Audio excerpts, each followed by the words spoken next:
Pemirsa Mozaik Ramadan, jika kita berbicara tentang tata cara sholat dan beribadah, tentu tidak akan lepas dari nama besar Imam Syafi'i, di mana mazhabnya banyak dipakai di Asia, bahkan juga di Indonesia. Berikut kisah lengkapnya.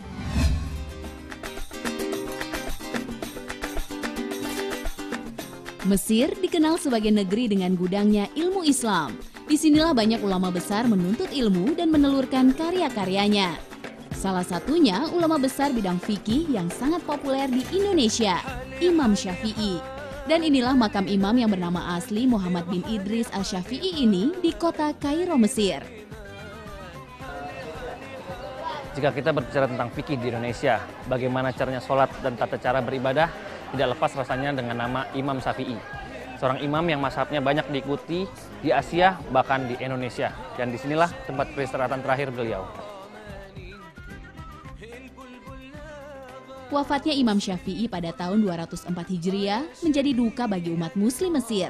Masyarakat Mesir awalnya hanya membuatkan makam tidak dilengkapi dengan pendirian masjid. Pada masa kekuasaan dinasti Ayyubiyah, makam Imam Syafi'i dibangun kembali dan dilengkapi dengan sebuah masjid besar dengan kubah indah. Imam Syafi'i adalah imam yang mencetuskan salah satu mazhab dalam aliran Sunni. Karena metodologinya yang sistematis dan tingginya tingkat ketelitian yang dituntut oleh mazhab Syafi'i, membuat mazhab ini diikuti oleh banyak ulama dan penguasa di dunia Islam. Mazhab Syafi'i diperkirakan diikuti oleh 28% umat Islam di dunia dan merupakan mazhab terbesar kedua dalam hal jumlah pengikut setelah mazhab Hanafi. Imam Syafi'i lahir di Gaza, Palestina pada tahun 150 Hijriah. Bertepatan dengan kematian seorang imam bernama Abu Hanifah, pencetus mazhab Hanafi. Banyak yang mengaitkan kelahirannya sebagai tanda Imam Syafi'i memang ditakdirkan sebagai imam dan menjadi penerus imam yang telah tiada. Imam Syafi'i memang terlahir dengan berkah kecerdasan dari Allah Subhanahu wa Ta'ala. Sejak kecil, ia sudah menghafal Al-Quran. Ia kemudian berguru ke sejumlah ulama besar di banyak negara. Dari mulai Mekah, Madinah, Yaman, Irak hingga negeri Mesir, ia datangi demi berburu ilmu. Hasil ijtihad Imam Syafi'i telah menjadi rujukan bagi sebagian besar umat Islam di dunia. Maka tidak heran jika sampai saat ini makam beliau masih banyak dikunjungi oleh peziarah.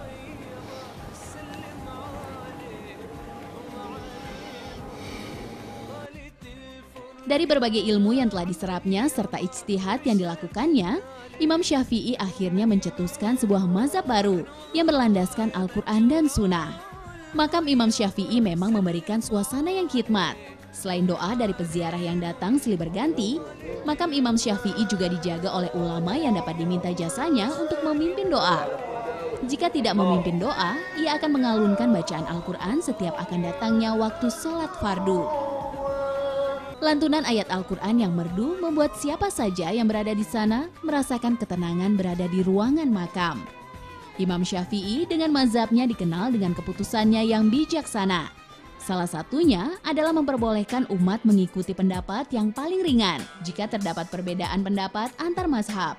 Pendapat ini berlandaskan hadis Rasulullah SAW. Sesungguhnya Allah mewajibkan sejumlah kewajiban-kewajiban, memberikan tuntutan sunnah-sunnah, anjuran yang tidak bersifat wajib, menetapkan hukuman-hukuman, menghalalkan yang haram, memberikan syariat agama dan dijadikannya mudah, luas dan leluasa dan tidak dijadikan sempit. Hadis riwayat Tabarani. Berbeda dengan mazhab Syafi'i, beberapa mazhab lain berpendapat umat lebih baik memilih hal yang lebih berat jika ada perbedaan antar mazhab demi kehati-hatian. Walaupun bijaksana, Imam Syafi'i sangat berhati-hati dalam memutuskan suatu pendapat, seperti keras atau tidaknya pembacaan basmalah oleh imam sholat berjamaah. Mazhab lain berpendapat bacaan basmalah dalam surat Al-Fatihah tidak perlu dibaca dengan keras. Bahkan salah satu mazhab menyatakan, basmalah bukan bagian dari surat Al-Fatihah, sehingga tidak boleh dibaca dalam sholat wajib maupun sunnah. Namun mazhab Syafi'i berpendapat bahwa basmalah harus dibaca secara keras oleh imam, karena basmalah adalah bagian dari surat Al-Fatihah. Rasulullah SAW bersabda, bila kamu membaca Alhamdulillah atau surat Al-Fatihah, maka bacalah Bismillahirrohmanirrohim, karena Al-Fatihah itu Ummul Quran, Ummul Kitab Sab'ul Matsani. Dan Bismillahirrohmanirrohim adalah salah satu ayatnya. Hadis riwayat Bukhari. Selain pembacaan basmalah secara keras oleh imam, pendapat Syafi'i yang sangat berhati-hati adalah batalnya wudhu jika bersentuhan dengan wanita walaupun dengan istrinya. Ini berbeda dengan pendapat mazhab lain yang menyebut wudhu tidak batal jika ada persentuhan pria dan wanita, asalkan tidak disertai nafsu syahwat. Imam Syafi'i memang ulama besar yang ilmunya diakui oleh semua ulama. Namun dengan semua kecerdasannya dan ketelitiannya menentukan perkara fikih, tidak membuatnya menyatakan mazhab lainnya tidak tepat.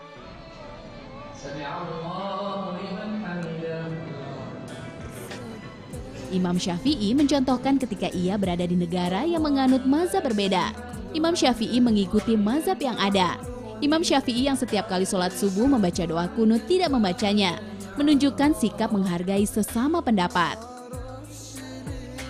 Pemirsa Mozaik Ramadan, apapun mazhab yang kita anut, jangan jadikan pilihan fikih yang kita ambil membuat umat menjadi terpecah. Setiap pendapat 4 mazhab memiliki dalil yang kuat yang datang dari Allah dan Rasul-Nya. Demikianlah Mozaik Ramadan hari ini. Saksikan Mozaik Ramadan besok dengan kisah ketabahan Nabi Ayub alaihissalam. Wassalamualaikum.